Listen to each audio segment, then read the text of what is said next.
الحمدللہ والصلاۃ والسلام علی رسول اللہ وعلی آلہ وصحبہ اجمعین۔ السلام علیکم ورحمۃ اللہ وبرکاتہ۔ سیرت النبی کریم صلی اللہ علیہ وآلہ وصحبہ وبارک وسلم کی 27ویں ایپیسوڈ کے ساتھ آپ کا میزبان رضوان سعید آپ کی خدمت میں حاضر ہے۔ عزیز دوستو، سب سے پہلے درخواست ہے کہ چینل کو سبسکرائب کر لیجئے اور ساتھ میں موجود بیل آئیکن کا بٹن بھی دبا دیجئے تاکہ ہر نئی آنے والی ویڈیو کا نوٹیفیکیشن آپ کو بآسانی ملتا رہے۔ عزیز دوستو، جیسا کہ پچھلی اقساط میں گزر چکا ہے کہ نبوت کے 11ویں سال موسم حج میں یثرب کے 6 آدمیوں نے اسلام قبول کر لیا تھا اور رسول اللہ صلی اللہ علیہ وآلہ وسلم سے وعدہ کیا تھا کہ اپنی قوم میں جا کر آپ صلی اللہ علیہ وآلہ وسلم کی رسالت کی تبلیغ کریں گے۔ دوستو، جب یہ لوگ اسلام قبول کر کے یثرب لوٹے تو ہر گلی کوچے میں حضرت صلی اللہ علیہ وآلہ وسلم کا تذکرہ ہونے لگا۔ اس کا نتیجہ یہ ہوا کہ اگلے سال موسم حج آیا، یعنی ذی الحجہ 12 نبوی بمطابق جولائی 621 عیسوی، تو 12 آدمی آپ صلی اللہ علیہ وآلہ وسلم کی خدمت میں حاضر ہوئے۔ ان میں سے 5 تو انہی 6 میں سے تھے جو گزشتہ سال حضور اکرم صلی اللہ علیہ وآلہ وسلم کے ہاتھ پر اسلام قبول کر چکے تھے۔ البتہ جابر بن عبداللہ بن زیاب رضی اللہ تعالی عنہ کسی وجہ سے اس دفعہ شریک نہ ہو سکے تھے۔ نئے 7 افراد میں معاذ ابن الحارث، ذکوان بن عبد القیس، عبادہ بن صامت، یزید بن ثعلبہ، عباس بن عبادہ، عبد الحیثم، ویم بن سعدہ رضی اللہ تعالی عنہ شامل تھے۔ عزیز دوستو، ان میں صرف اخیر کے 2 آدمی قبیلہ اوس سے تھے، بقیہ سب کے سب قبیلہ خزرج سے تھے۔ ان لوگوں نے رسول اللہ صلی اللہ علیہ وآلہ وسلم سے مینا میں عقبہ کے پاس ملاقات کی اور آپ صلی اللہ علیہ وآلہ وسلم سے چند باتوں پر بیعت کی۔ یہ باتیں وہی تھیں جن پر آئندہ صلح حدیبیہ کے بعد اور فتح مکہ کے وقت عورتوں سے بیعت لی گئی تھی۔ عزیز دوستو، عقبہ پہاڑ کی گھاٹی یعنی تنگ پہاڑی گزرگاہ کو کہتے ہیں۔ مکہ سے مینا آتے جاتے ہوئے مینا کے مغربی کنارے پر ایک تنگ پہاڑی راستے سے گزرنا پڑتا تھا۔ یہی گزرگاہ عقبہ کے نام سے مشہور ہے۔ ذی الحجہ کے 10ویں تاریخ کو جس ایک جمرہ کو کنکری ماری جاتی ہے وہ اسی گزرگاہ کے سرے پر واقع ہے، اس لیے اسے جمرہ عقبہ کہتے ہیں۔ اس جمرہ کا دوسرا نام جمرہ کبریٰ بھی ہے۔ باقی 2 جمرے اس کے مشرق میں تھوڑے فاصلے پر واقع ہیں۔ عزیز دوستو، چونکہ مینا کا پورا میدان جہاں حجاج قیام کرتے ہیں ان تینوں جمرات کے مشرق میں ہے، اس لیے ساری چہل پہل ادھر ہی رہتی ہے، اور کنکریاں مارنے کے بعد اس طرف لوگوں کی آمد و رفت کا سلسلہ ختم ہو جاتا ہے۔ اسی لیے نبی صلی اللہ علیہ وآلہ وسلم نے بیعت لینے کے لیے اس گھاٹی کو منتخب کیا اور اسی مناسبت سے اس کو بیعت عقبہ کہتے ہیں۔ اب پہاڑ کاٹ کر یہاں کشادہ سڑکیں نکال لی گئی ہیں۔ عقبہ کی اس بیعت کی تفصیل صحیح بخاری میں حضرت عبادہ بن صامت رضی اللہ تعالیٰ عنہ سے مروی ہے۔ وہ بیان کرتے ہیں کہ رسول اللہ صلی اللہ علیہ وآلہ وصحبہ وبارک وسلم نے فرمایا کہ آؤ مجھ سے اس بات پر بیعت کرو کہ اللہ کے ساتھ کسی چیز کو شریک نہ کرو گے، چوری نہ کرو گے، زنا نہ کرو گے، اپنی اولاد کو قتل نہ کرو گے، اپنے ہاتھ پاؤں کے درمیان سے گھڑ کر کوئی بہتان نہ لاؤ گے، اور کسی بھلی بات میں میری نافرمانی نہ کرو گے۔ جو شخص یہ ساری باتیں پوری کرے گا اس کا اجر اللہ پر ہے، اور جو شخص ان میں سے کسی چیز کا ارتکاب کر بیٹھے گا پھر اسے دنیا ہی میں اس کی سزا دی جائے گی تو یہ اس کے لیے کفارہ ہوگی، اور جو شخص ان میں سے کسی چیز کا ارتکاب کر بیٹھے گا پھر اللہ اس پر پردہ ڈال دے گا تو اس کا معاملہ اللہ کے حوالے ہے، چاہے گا تو اسے سزا دے دے گا اور چاہے گا تو معاف کر دے گا۔ عزیز دوستو، حضرت عبادہ رضی اللہ تعالیٰ عنہ فرماتے ہیں کہ ہم نے اس پر آپ صلی اللہ علیہ وآلہ وسلم سے بیعت کی۔ بیعت پوری ہو گئی اور حج ختم ہو گیا تو رسول اللہ صلی اللہ علیہ وآلہ وسلم نے ان لوگوں کے ہمراہ یثرب میں اپنا پہلا سفیر بھیجا تاکہ وہ مسلمانوں کو اسلامی احکام کی تعلیم دے اور جو لوگ اب تک شرک پر چلے آ رہے ہیں ان میں اسلام کی اشاعت کرے۔ رسول اللہ صلی اللہ علیہ وآلہ وسلم نے اس سفارت کے لیے سابقین اولین میں سے ایک جوان کا انتخاب فرمایا جس کا اسم گرامی مصعب بن عمیر رضی اللہ تعالیٰ عنہ ہے۔ حضرت مصعب بن عمیر رضی اللہ تعالیٰ عنہ مدینہ پہنچے تو حضرت اسد بن زرارہ رضی اللہ تعالیٰ عنہ کے گھر نزول فرما ہوئے۔ پھر دونوں نے مل کر اہل یثرب میں جوش و خروش سے اسلام کی تبلیغ شروع کر دی۔ حضرت مصعب مقری کے خطاب سے مشہور ہوئے۔ مقری کے معنی ہے پڑھانے والا، اس وقت معلم اور استاد کو مقری کہتے تھے۔ عزیز دوستو، تبلیغ کے سلسلے میں ان کی کامیابی کا ایک نہایت شاندار واقعہ یہ ہے کہ ایک روز حضرت اسد بن زرارہ رضی اللہ تعالیٰ عنہ انہیں ہمراہ لے کر بنی عبد الاشہل اور بنی ظفر کے محلے میں تشریف لے گئے، اور وہاں بنی ظفر کے ایک باغ کے اندر مرک نامی کنویں پر بیٹھ گئے۔ ان کے پاس چند مسلمان بھی جمع ہو گئے۔ اس وقت تک بنی عبد الاشہل کے دونوں سردار یعنی حضرت سعد بن معاذ اور حضرت اسید بن حضیر مسلمان نہیں ہوئے تھے، بلکہ شرک ہی پر تھے۔ انہیں جب خبر ہوئی تو حضرت سعد نے حضرت اسید سے کہا کہ ذرا جاؤ اور ان دونوں کو جو ہمارے کمزوروں کو بیوقوف بنانے آئے ہیں ڈانٹ دو اور ہمارے محلے میں آنے سے منع کر دو، چونکہ اسد بن زرارہ میری خالہ کا لڑکا ہے، اس لیے تمہیں بھیج رہا ہوں، ورنہ یہ کام میں خود انجام دے دیتا۔ حضرت اسید نے اپنا حربہ اٹھایا اور ان دونوں کے پاس پہنچے۔ حضرت اسد نے انہیں آتا دیکھ کر حضرت مصعب سے کہا کہ یہ اپنی قوم کا سردار تمہارے پاس آ رہا ہے، اس کے بارے میں اللہ سے سچائی اختیار کرنا۔ حضرت مصعب رضی اللہ تعالیٰ عنہ نے کہا کہ اگر یہ بیٹھا تو اس سے بات کروں گا۔ حضرت اسید پہنچے تو ان کے پاس کھڑے ہو کر بولے کہ تم دونوں ہمارے یہاں کیوں آئے ہو؟ ہمارے کمزوروں کو بیوقوف بناتے ہو؟ یاد رکھو تمہیں اپنی جان کی ضرورت ہے تو ہم سے الگ ہی رہو۔ حضرت مصعب رضی اللہ تعالیٰ عنہ نے کہا کیوں نہ آپ بیٹھیں اور کچھ سنیں، اگر کوئی بات پسند آ جائے تو قبول کر لیں، پسند نہ آئے تو چھوڑ دیں۔ حضرت اسید نے کہا کہ بات منصفانہ کہہ رہے ہو، اس کے بعد اپنا حربہ گاڑ کر بیٹھ گئے۔ اب حضرت مصعب نے اسلام کی بات شروع کی اور قرآن کی تلاوت فرمائی۔ حضرت اسید سن کر جھومنے لگے اور پکار اٹھے کہ یہ کلام کس قدر عمدہ اور بہتر ہے، پھر اسی وقت اسلام میں داخل ہو گئے۔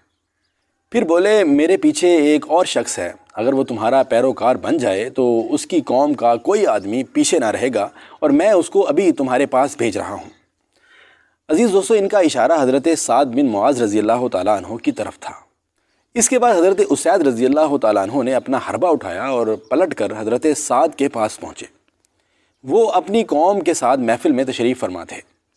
حضرت اسید نے کہا کہ میں نے ان دونوں سے بات کی ہے تو واللہ مجھے کوئی حرج تو نظر نہیں آیا، ویسے میں نے انہیں منع کر دیا ہے اور انہوں نے کہا ہے کہ ہم وہی کریں گے جو آپ چاہیں گے، اور مجھے معلوم ہوا ہے کہ بنی حارثہ کے لوگ اسد بن زرارہ کو قتل کرنے گئے ہیں، اور اس کی وجہ یہ ہے کہ وہ جانتے ہیں کہ اسد آپ کی خالہ کا لڑکا ہے، لہٰذا وہ چاہتے ہیں کہ وہ آپ کا عہد توڑ ڈالیں۔ یہ سن کر حضرت سعد غصے سے بھڑک اٹھے اور اپنا نیزہ لے کر سیدھے ان دونوں کے پاس پہنچے۔ دیکھا تو دونوں اطمینان سے بیٹھے ہیں۔ سمجھ گئے کہ اسید کا منشا یہ تھا کہ آپ بھی ان کی باتیں سنیں، لیکن یہ ان کے پاس پہنچے تو کھڑے ہو کر سخت سست کہنے لگے۔ پھر اسد بن زرارہ کو مخاطب کر کے بولے کہ اللہ کی قسم اے ابو امامہ، اگر میرے اور تیرے درمیان قرابت کا معاملہ نہ ہوتا تو تم مجھ سے اس کی امید نہ رکھ سکتے تھے۔ ہمارے محلے میں آ کر ایسی حرکتیں کرتے ہو جو ہمیں گوارا نہیں ہے۔ حضرت مصعب رضی اللہ تعالیٰ عنہ نے حضرت سعد بن معاذ سے کہا کہ کیوں نہ آپ تشریف رکھیں اور سنیں، اگر کوئی بات پسند آ گئی تو قبول کر لیں، اور اگر پسند نہ آئی تو ہم آپ کی ناپسندیدہ بات کو آپ سے دور ہی رکھیں گے۔ حضرت سعد نے کہا کہ انصاف کی بات کہتے ہو، اس کے بعد اپنا نیزہ گاڑ کر بیٹھ گئے۔ حضرت مصعب نے ان پر اسلام پیش کیا اور قرآن کی تلاوت کی۔ ان کا بیان ہے کہ ہم نے حضرت سعد کے بولنے سے پہلے ہی ان کے چہرے کی چمک دھمک سے ان کے اسلام کا پتہ لگا لیا تھا۔ حضرت سعد بن معاذ نے فرمایا کہ تم لوگ اسلام لاتے ہو تو کیا کرتے ہو؟ حضرت مصعب بن عمیر رضی اللہ تعالیٰ عنہ نے کہا کہ آپ غسل کر لیں، پھر حق کی شہادت دیں، پھر 2 رکعت نماز پڑھیں۔ حضرت سعد رضی اللہ تعالیٰ عنہ نے ایسا ہی کیا۔ اس کے بعد اپنا نیزہ اٹھایا اور اپنی قوم کی محفل میں تشریف لائے۔ لوگوں نے دیکھتے ہی کہا کہ ہم واللہ کہہ رہے ہیں کہ سعد جو چہرہ لے کر گئے تھے اس کے بجائے دوسرا ہی چہرہ لے کر پلٹے ہیں۔ حضرت سعد رضی اللہ تعالیٰ عنہ اہل مجلس کے پاس آ کر رکے تو بولے کہ اے بنی عبد الاشہل، تم لوگ اپنے اندر میرا معاملہ کیسا جانتے ہو؟ انہوں نے کہا کہ آپ ہمارے سردار ہیں، سب سے اچھی سوجھ بوجھ کے مالک ہیں اور ہمارے سب سے بابرکت پاسبان ہیں۔ حضرت سعد رضی اللہ تعالیٰ عنہ نے کہا کہ اچھا تو سنو، اب تمہارے مردوں اور عورتوں سے میری بات چیت حرام ہے جب تک کہ تم اللہ اور اس کے رسول صلی اللہ علیہ وآلہ وسلم پر ایمان نہ لے آؤ۔ ان کی اس بات کا یہ اثر ہوا کہ شام ہوتے ہوتے اس قبیلے کا کوئی بھی مرد اور کوئی بھی عورت ایسی نہ بچی جو مسلمان نہ ہو گئی ہو۔ صرف ایک آدمی جس کا نام اسیرم تھا، اس کا اسلام جنگ احد تک مؤخر ہوا، پھر احد کے دن اس نے اسلام قبول کیا اور جنگ میں لڑتے ہوئے کام آ گیا۔ انہوں نے ابھی اللہ کے لیے ایک سجدہ بھی نہ کیا تھا۔ رسول اللہ صلی اللہ علیہ وآلہ وسلم نے فرمایا کہ اس نے تھوڑا عمل کیا اور اجر زیادہ پایا۔ حضرت مصعب رضی اللہ تعالیٰ عنہ حضرت اسعد بن زرارہ رضی اللہ تعالیٰ عنہ ہی کے گھر مقیم رہ کر اسلام کی تبلیغ کرتے رہے، یہاں تک کہ انصار کا کوئی گھر باقی نہ بچا جس میں چند مرد اور عورت مسلمان نہ ہو چکی ہوں۔ صرف بنی امیہ بن زید اور ختمہ اور وائل کے مکانات باقی رہ گئے تھے۔ مشہور شاعر ابو قبیس بن اسلط انہی کا آدمی تھا اور یہ لوگ اسی کی بات مانتے تھے۔ اس شاعر نے انہیں جنگ خندق یعنی 5 ہجری تک اسلام سے روک کے رکھا۔ بہرحال اگلے موسم حج یعنی 13ویں سال نبوت کا موسم حج آنے سے پہلے حضرت مصعب بن عمیر رضی اللہ تعالیٰ عنہ کامیابی کی بشارتیں لے کر رسول اللہ صلی اللہ علیہ وآلہ وسلم کی خدمت میں مکہ تشریف لائے اور آپ کو قبائل یثرب کے حالات، ان کی جنگی اور دفاعی صلاحیتوں اور خیر کی لیاقتوں کی تفصیلات سنائی۔ عزیز دوستو، پہلی بیعت عقبہ کے بعد یثرب میں اسلام تیزی سے پھیلنے لگا۔ صرف 4 گھرانے باقی رہ گئے تھے جو بعد میں ایمان لائے۔ حضرت اسد بن زرارہ رضی اللہ تعالیٰ عنہ کی کوششوں سے نماز باجماعت کا انتظام ہو گیا تھا جو حزہ بنی بیازہ میں ادا کی جاتی تھی۔ جب مسلمانوں کی تعداد 40 ہو گئی تو یہودیوں کے سبت یعنی ہفتہ اور عیسائیوں کے اتوار کی طرح اجتماعی عبادت کے لیے جمعہ کا دن اختیار کیا جو عہد جاہلیت میں یوم عروبہ کہلاتا تھا۔ کعب بن لوئی نے اس کا نام بدل کر جمعہ رکھا۔ سب سے پہلی نماز جمعہ حضرت اسد بن زرارہ رضی اللہ تعالیٰ عنہ نے بنی بیازہ کے علاقہ میں پڑھائی۔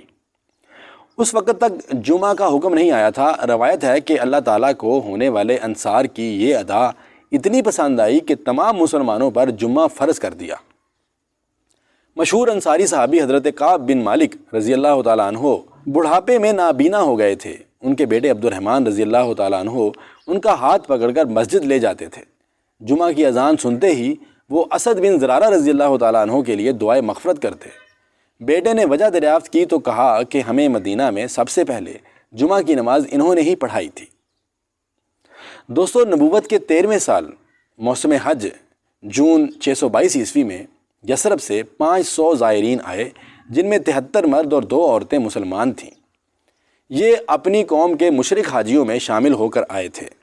مقصد یہ تھا کہ جنہوں نے اسلام قبول نہیں کیا تھا وہ اس دولت سے مشرف ہوں اور جو اسلام قبول کر چکے تھے وہ آپ صلی اللہ علیہ وآلہ وسلم کے ہاتھ پر بیعت کر کے اسلام سے وفاداری اور آپ پر جان نثاری کا پختہ عہد کریں اور حضور صلی اللہ علیہ وآلہ وسلم کو مکہ سے ہجرت فرما کر مدینہ میں قیام کی دعوت دیں۔ عزیز دوستو، اس قافلے نے مینا میں قیام کیا اور خفیہ طور پر حضرت صلی اللہ علیہ وآلہ وسلم کو اپنے ارادے سے مطلع کیا۔ چنانچہ رات میں اسی قدیم گھاٹی عقبہ میں حضور صلی اللہ علیہ وآلہ وسلم نے بیعت کا اہتمام کیا۔ 2 عورتوں میں ایک بنی مازن بن نجار کی حضرت نصیبہ بنت کعب رضی اللہ تعالیٰ عنہ تھیں اور جو اپنی کنیت عمارہ کے نام سے مشہور تھیں، اور دوسری خاتون بنی سلمہ کی حضرت اسماء بنت عمر رضی اللہ تعالیٰ عنہ منبع تھیں۔ حضور صلی اللہ علیہ وآلہ وسلم کے ساتھ آپ کے چچا حضرت عباس رضی اللہ تعالیٰ عنہ بھی آئے تھے۔ یہ اگرچہ ابھی مشرف با اسلام نہ ہوئے تھے مگر حضور صلی اللہ علیہ وآلہ وسلم پر جان چھڑکتے تھے۔ انہوں نے خطاب کرتے ہوئے کہا کہ اے لوگو، تم نے محمد صلی اللہ علیہ وآلہ وسلم کو مدینہ آنے کی دعوت تو دی مگر سن لو کہ وہ اپنے خاندان میں سب سے زیادہ معزز ہیں۔ جو لوگ ان پر ایمان لائے وہ بھی ان کے لیے سینہ سپر رہتے ہیں اور جو ایمان نہیں لائے وہ بھی خاندانی عزت و شرف کی وجہ سے ان کی حمایت کرتے ہیں۔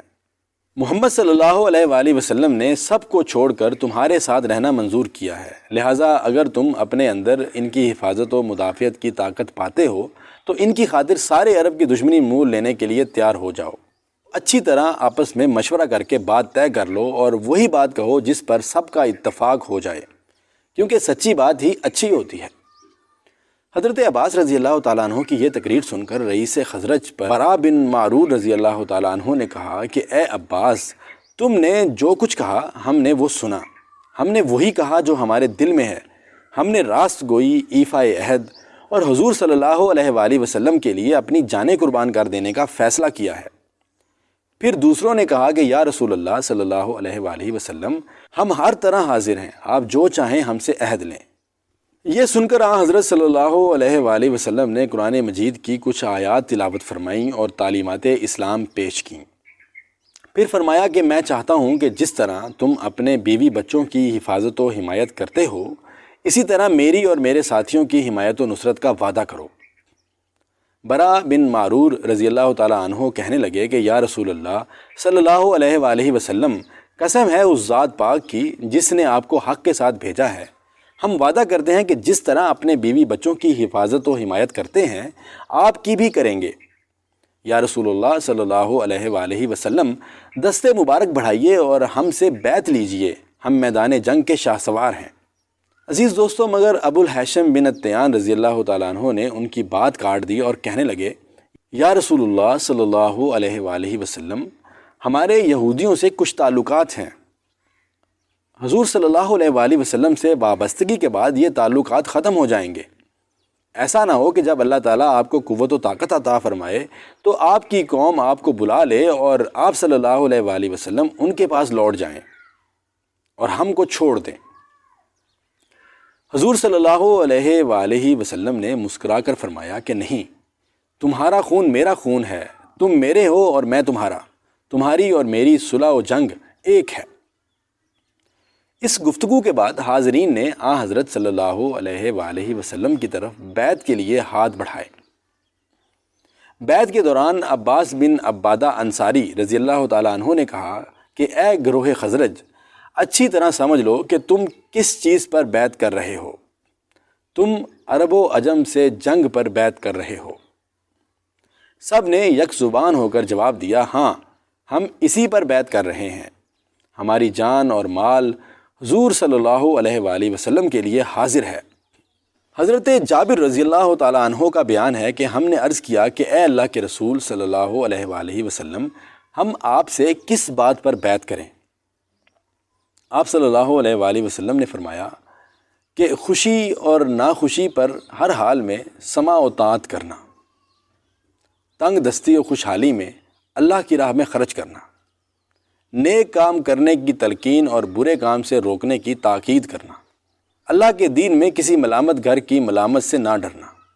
جب حضور اکرم صلی اللہ علیہ وآلہ وسلم ہجرت کر کے مدینہ چلے آئیں تو آپ کی ایسی حفاظت کرنا جیسی اپنی جان و مال اور اہل و عیال کی کرتے ہیں، اور صلہ جنت ہے۔ ابن اسحاق کی روایت ہے کہ بنو نجار کہتے ہیں کہ ابو امامہ اسعد بن زرارہ رضی اللہ تعالیٰ عنہ سب سے پہلے آدمی ہیں جنہوں نے حضور صلی اللہ علیہ وآلہ وسلم کے ہاتھ میں ہاتھ دے کر بیعت کی، اور اس کے بعد بیعت عامہ ہوئی۔ حضرت جابر رضی اللہ تعالیٰ عنہ کا بیان ہے کہ ہم لوگ ایک ایک کر کے اٹھے اور حضور صلی اللہ علیہ وآلہ وسلم نے ان سے بیعت لی اور اس کے عوض جنت کی بشارت دی۔ دو عورتیں جو اس وقت وہاں حاضر تھیں، ان کی بیعت صرف زبانی ہوئی۔ حضور صلی اللہ علیہ وآلہ وسلم نے کسی اجنبی عورت سے ہاتھ نہیں ملایا۔ ابن اسحاق کا یہ بھی بیان ہے کہ عبد الاشل کہتے ہیں کہ ابو الحیثم بن التیان رضی اللہ تعالیٰ عنہ نے بیعت کی، اور حضرت کعب بن مالک رضی اللہ تعالیٰ عنہ کہتے ہیں کہ برا بن معرور رضی اللہ تعالیٰ عنہ نے سب سے پہلے بیعت کی۔ الغرض اسی جوش و خروش کی فضا میں 75 فدایان مدینہ نے حضرت صلی اللہ علیہ وآلہ وسلم کے دستے مبارک پر بیعت کی۔ یہ بیعت عقبہ ثانیہ یعنی بیعت عقبہ کبیرہ کہلاتی ہے، جو ذی الحجہ 13 نبوت بمطابق جون یا جولائی 622 عیسوی میں ہوئی۔ عزیز دوستو، جب تمام لوگ بیعت کر چکے اور بیعت کی دفعات بھی طے ہو چکیں تو رسول اللہ صلی اللہ علیہ وآلہ وسلم کے فرمان کے مطابق 12 نقیب منتخب کیے گئے، جن میں سے 9 قبیلہ خزرج سے اور 3 قبیلہ اوس سے تھے۔ ان 12 نقیبوں کو دعوت و تبلیغ کے لیے اپنے اپنے قبیلے کا سربراہ مقرر کر دیا گیا، جو آپ کے ارشاد کے مطابق اپنی قوم کے معاملات کے ذمہ دار ہوں اور اس بیعت کی دفعات کی تنفیذ کے لیے اپنی قوم کی طرف سے وہی ذمہ دار اور مکلف ہوں۔ عزیز دوستو، ان 12 نقباء میں اسد بن زرارہ بن عدس رضی اللہ تعالیٰ عنہ، سعد بن ربیع بن عمر رضی اللہ تعالیٰ عنہ، عبداللہ بن رواحہ بن ثعلبہ رضی اللہ تعالیٰ عنہ، رافع بن مالک بن عجلان رضی اللہ تعالیٰ عنہ، براء بن معرور بن صخر رضی اللہ تعالیٰ عنہ، عبداللہ بن عمر بن حرام رضی اللہ تعالیٰ عنہ، اور عبادہ بن صامت بن قیس رضی اللہ تعالیٰ عنہ، سعد بن عبادہ بن دریم رضی اللہ تعالیٰ عنہ، اور منذر بن عمر بن خنیس رضی اللہ تعالیٰ عنہ خزرج سے تھے، اور باقی کے 3 اسید بن حزیر بن سماک رضی اللہ تعالیٰ عنہ، اور سعد بن خیسمہ بن حارث رضی اللہ تعالیٰ عنہ، اور رفاع بن عبد المنذر بن زبیر رضی اللہ تعالیٰ عنہ قبیلہ اوس کے نقباء مقرر ہوئے۔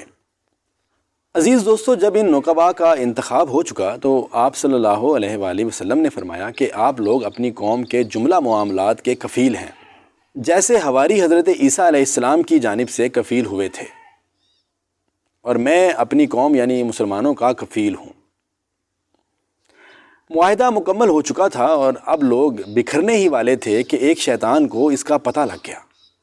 چونکہ یہ انکشاف بالکل آخری لمحات میں ہوا تھا اور اتنا موقع نہ تھا کہ یہ خبر چپکے سے قریش کو پہنچا دی جائے اور وہ اچانک اس اجتماع کے شرکاء پر ٹوٹ پڑیں اور انہیں گھاٹی ہی میں جا لیں، اس لیے شیطان نے جھٹ ایک اونچی جگہ کھڑے ہو کر نہایت بلند آواز سے پکار لگائی کہ خیمے والوں، محمد کو دیکھو، اس وقت بددین اس کے ساتھ ہیں اور تم سے لڑنے کے لیے جمع ہیں۔ رسول اللہ صلی اللہ علیہ وآلہ وسلم نے فرمایا کہ یہ اس گھاٹی کا شیطان ہے۔ او اللہ کے دشمن سن، اب میں تیرے لیے جلد ہی فارغ ہو رہا ہوں۔ اس کے بعد آپ نے لوگوں سے فرمایا کہ وہ اپنے ڈیروں پر چلے جائیں۔ اس شیطان کی آواز سن کر حضرت عباس عبادہ بن نضلہ رضی اللہ تعالیٰ عنہ نے فرمایا کہ اس ذات کی قسم جس نے آپ صلی اللہ علیہ وآلہ وسلم کو حق کے ساتھ مبعوث فرمایا ہے، آپ چاہیں تو ہم کل اہل منا پر اپنی تلواروں کے ساتھ ٹوٹ پڑیں۔ آپ صلی اللہ علیہ وآلہ وسلم نے فرمایا کہ ہمیں اس کا حکم نہیں دیا گیا ہے، بس آپ لوگ اپنے ڈیروں میں چلے جائیں۔ اس کے بعد لوگ واپس جا کر سو گئے یہاں تک کہ صبح ہو گئی۔ یہ خبر قریش کے کانوں تک پہنچی تو غم و الم کی شدت سے ان کے اندر کوہرام مچ گیا، کیونکہ اس جیسی بیعت کے جو نتائج ان کی جان و مال پر مرتب ہو سکتے تھے اس کا انہیں اچھی طرح اندازہ تھا۔ چنانچہ صبح ہوتے ہی ان کے رؤساء اور اکابر کے ایک بھاری بھرکم وفد نے اس معاہدے کے خلاف سخت احتجاج کے لیے اہل یثرب کے خیموں کا رخ کیا اور یوں عرض پرداز ہوا: خزرج کے لوگوں، ہمیں معلوم ہوا ہے کہ آپ لوگ ہمارے اس صاحب کو ہمارے درمیان سے نکال لے جانے کے لیے آئے ہیں اور ہم سے جنگ کرنے کے لیے اس کے ہاتھ پر بیعت کر رہے ہیں، حالانکہ کوئی عرب قبیلہ ایسا نہیں جس سے جنگ کرنا ہمارے لیے اتنا زیادہ ناگوار ہو جتنا آپ حضرات سے ہے۔ لیکن چونکہ مشرکین خزرج اس بیعت کے بارے میں سرے سے کچھ جانتے ہی نہ تھے، کیونکہ یہ مکمل رازداری کے ساتھ رات کی تاریکی میں زیر عمل آئی تھی، اس لیے ان مشرکین نے اللہ کی قسم کھا کھا کر یقین دلایا کہ ایسا کچھ ہوا ہی نہیں ہے، ہم اس طرح کی کوئی بات سرے سے جانتے ہی نہیں۔ بالآخر یہ وفد عبداللہ بن ابی ابن سلول کے پاس پہنچا۔ وہ بھی کہنے لگا کہ یہ باطل ہے، ایسا نہیں ہوا ہے، اور یہ تو ہو ہی نہیں سکتا کہ میری قوم مجھے چھوڑ کر اس طرح کا کام کر ڈالے۔ اگر میں یثرب میں ہوتا تو بھی مجھ سے مشورے کے بغیر میری قوم ایسا نہ کرتی۔ باقی رہے مسلمان تو انہوں نے کنکھیوں سے ایک دوسرے کو دیکھا اور چپ سادھ لی۔ ان میں سے کسی نے ہاں یا نہیں کے ساتھ زبان ہی نہیں کھولی۔ آخر رؤساء قریش کا رجحان یہ رہا کہ مشرکین کی بات سچ ہے، اس لیے وہ نامراد واپس چلے گئے۔ رؤساء مکہ تقریباً اس یقین کے ساتھ پلٹے تھے کہ یہ خبر غلط ہے، لیکن اس کی کرید میں وہ برابر لگے رہے۔ بالآخر انہیں یقینی طور پر معلوم ہو گیا کہ خبر صحیح ہے اور بیعت ہو چکی ہے، لیکن یہ پتہ اس وقت چلا جب حجاج اپنے اپنے وطن روانہ ہو چکے تھے۔ اس لیے ان کے سواروں نے تیز رفتاری سے اہل یثرب کا پیچھا کیا، لیکن موقع نکل چکا تھا۔ البتہ انہوں نے سعد بن عبادہ رضی اللہ تعالیٰ عنہ اور منذر بن عمر رضی اللہ تعالیٰ عنہ کو دیکھ لیا اور انہیں جا گھیرا، لیکن منذر رضی اللہ تعالیٰ عنہ زیادہ تیز رفتار ثابت ہوئے اور نکل گئے۔ البتہ سعد بن عبادہ رضی اللہ تعالیٰ عنہ پکڑ لیے گئے اور ان کا ہاتھ گردن کے پیچھے انہی کے کچھاوے کی رسی سے باندھ دیا گیا۔ پھر انہیں مارتے پیٹتے اور بال نوچتے ہوئے مکہ لے جایا گیا، لیکن وہاں مطعم بن عدی اور حارث بن حرب بن امیہ نے آ کر چھڑا دیا، کیونکہ ان دونوں کے جو قافلے مدینے سے گزرتے تھے وہ حضرت سعد رضی اللہ تعالیٰ عنہ ہی کی پناہ میں گزرتے تھے۔ ادھر انصار ان کی گرفتاری کے بعد باہم مشورہ کر رہے تھے کہ کیوں نہ دھاوا بول دیا جائے، مگر اتنے میں وہ دکھائی پڑ گئے۔ اس کے بعد تمام لوگ باخریت مدینہ پہنچ گئے۔ یہی عقبہ کی دوسری بیعت ہے، جسے بیعت عقبہ کبریٰ کہا جاتا ہے۔ یہ بیعت ایک ایسی فضا میں زیر عمل آئی جس پر محبت و وفاداری، منتشر اہل ایمان کے درمیان تعاون و تناصر، باہمی اعتماد اور جاں سپاری و شجاعت کے جذبات چھائے ہوئے تھے۔ چنانچہ یثربی اہل ایمان کے دل اپنے کمزور مکی بھائیوں کی شفقت سے لبریز تھے۔ ان کے اندر ان بھائیوں کی حمایت کا جوش تھا اور ان پر ظلم کرنے والوں کے خلاف غم و غصہ تھا۔ ان کے سینے اپنے اس بھائی کی محبت سے سرشار تھے، جنہیں دیکھے بغیر محض للہ فی اللہ اپنا بھائی قرار دے لیا تھا۔ اور یہ جذبات و احساسات محض کسی عارضی کشش کا نتیجہ نہ تھے جو دن گزرنے کے ساتھ ساتھ ختم ہو جاتی ہے، بلکہ اس کا منبع ایمان باللہ، ایمان بالرسول اور ایمان بالکتاب تھا۔ یعنی وہ ایمان جو ظلم و عدوان کی کسی بڑی سے بڑی قوت کے سامنے سرنگو نہیں ہوتا، وہ ایمان کہ جب اس کی باد بہاری چلتی ہے تو عقیدہ و عمل میں عجائبات کا ظہور ہوتا ہے۔ اسی ایمان کی بدولت مسلمانوں نے صفحات زمانہ پر ایسے ایسے کارنامے ثبت کیے اور ایسے ایسے آثار و نشانات چھوڑے کہ ان کی نظیر سے ماضی و حاضر خالی ہیں، اور غالباً مستقبل بھی خالی ہی رہے گا۔ عزیز دوستو، سیرت النبی کریم صلی اللہ علیہ وآلہ وسلم کا مبارک سلسلہ ابھی جاری ہے۔ سیرت النبی کریم صلی اللہ علیہ وآلہ وسلم کی 28ویں ایپیسوڈ کے ساتھ انشاءاللہ جلد ہی ملاقات ہوگی۔ اپنا بہت سارا خیال رکھیے گا، دعاؤں میں یاد رکھیے گا۔ انشاءاللہ ملتے ہیں جلد ہی 28ویں ایپیسوڈ کے ساتھ۔ اس وقت تک کے لیے اللہ حافظ۔